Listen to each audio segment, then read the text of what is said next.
she was good for nothing. The mayor stood at the open window. He looked smart, for his shirt frill, in which he had stuck a breastpin, and his ruffles were very fine. He had shaved his chin uncommonly smooth, although he had cut himself slightly and had stuck a piece of newspaper over the place. "Hark, youngster," cried he. The boy to whom he spoke was no other than the son of a poor washerwoman who was just going past the house. He stopped and respectfully took off his cap. The peak of this cap was broken in the middle so that he could easily roll it up and put it in his pocket. He stood before the mayor in his poor but clean and well-mended clothes with heavy wooden shoes on his feet, looking as humble as if it had been the king himself. "You are a good and civil boy," said the mayor. "I suppose your mother is busy washing the clothes down by the river, and you are going to carry that thing to her that you have in your pocket. It is very bad for your mother. How much have you got in it?" "Only half a quartern," stammered the boy in a frightened voice. "And she has had just as much this morning already?" "No, it was yesterday," replied the boy. "Two halves make a whole," said the mayor. "She's good for nothing. What a sad thing it is with these people. Tell your mother she ought to be ashamed of herself. Don't you become a drunkard. But I expect you will, though. Poor child. There, go now."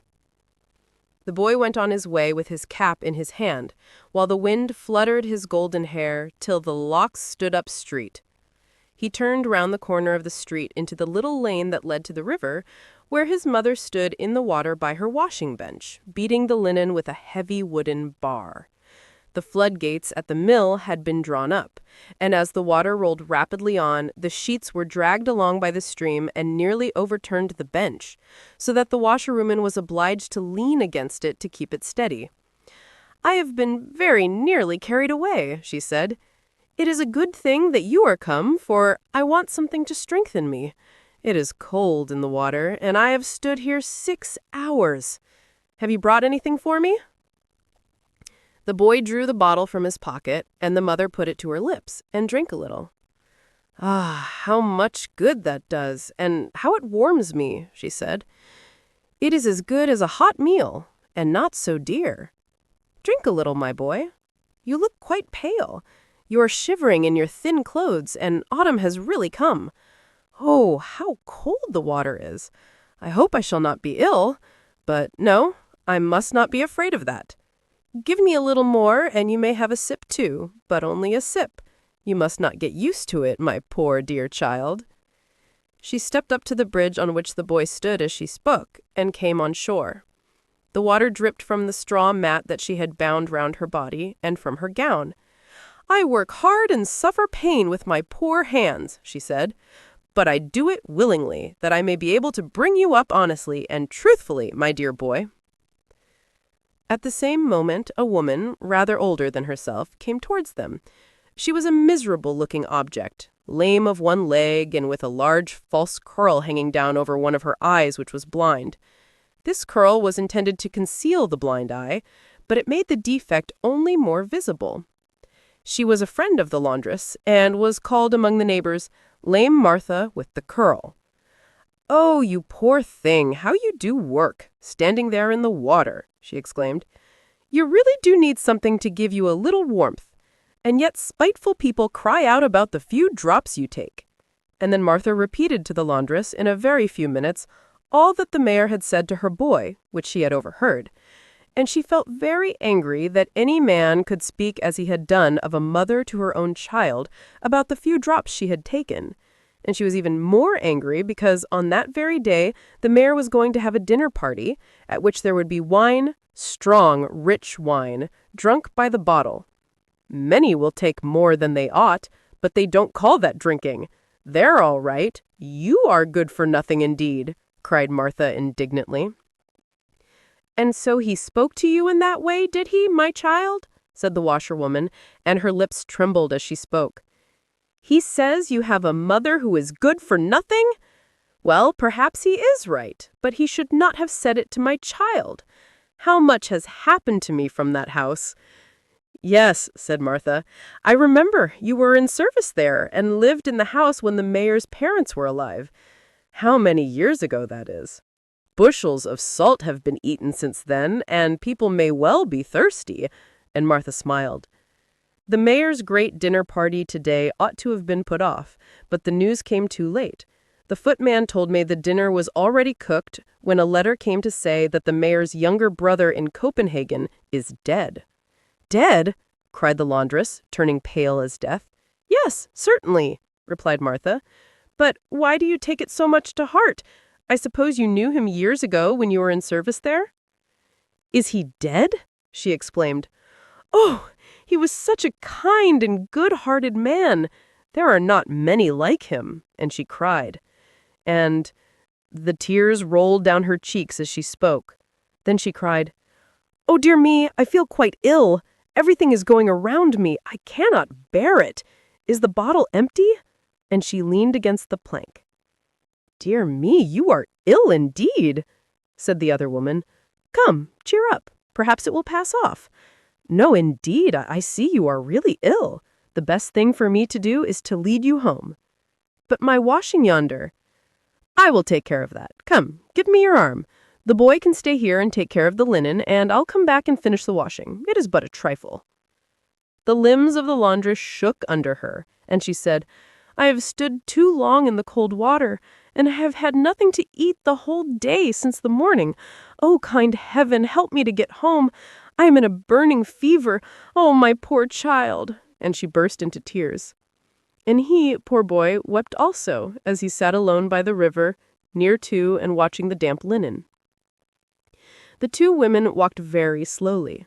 The laundress slipped and tottered through the lane and round the corner into the street where the mayor lived, and just as she reached the front of his house, she sank down on the pavement. Many persons came round her, and lame Martha ran into the house for help. The mayor and his guests came to the window. Oh, it's the laundress, he said. She's had a little drop too much. She is good for nothing. It's a sad thing for her pretty little son. I like the boy very well, but the mother is good for nothing. After a while, the laundress recovered herself, and they led her to her poor dwelling and put her to bed. Kind Martha warmed a mug of beer for her, with butter and sugar. She considered this the best medicine, and then hastened to the river, washed and rinsed, badly enough to be sure. But she did her best. Then she drew the linen ashore, wet as it was, and laid it in a basket. Before evening, she was sitting in the poor little room with the laundress. The mayor's cook had given her some roasted potatoes and a beautiful piece of fat for the sick woman. Martha and the boy enjoyed these good things very much. But the sick woman could only say that the smell was very nourishing, she thought. By and by, the boy was put to bed in the same bed as in which his mother lay, but he slept at her feet, covered with an old quilt made of blue and white patchwork. The laundress felt a little better by this time. The warm beer had strengthened her, and the smell of the good food had been pleasant to her. Many thanks, you good soul, she said to Martha. Now the boy is asleep. I will tell you all. He is soon asleep. How gentle and sweet he looks as he lies there with his eyes closed. He does not know how his mother has suffered, and heaven grant he never may know it. I was in service at the councillor, the father of the mayor, and it happened that the youngest of his sons, the student, came home. I was a young, wild girl then, but honest, that I can declare in the sight of heaven. The student was merry and gay, brave and affectionate. Every drop of blood in him was good and honorable. A better man never lived on earth. He was the son of the house, and I was only a maid, but he loved me truly and honorably, and he told his mother of it. She was to him as an angel upon earth. She was so wise and loving. He went to travel, and before he started, he placed a gold ring on my finger, and as soon as he was out of the house, my mistress sent for me. Gently and earnestly she drew me to her, and spake as if an angel was speaking. She showed me clearly, in spirit and truth, the difference there was between him and me. He is pleased now with your pretty face, but good looks don't last long. You have not been educated like he has been. You are not equals in mind and rank, and therein lies the misfortune. I esteem the poor, she added.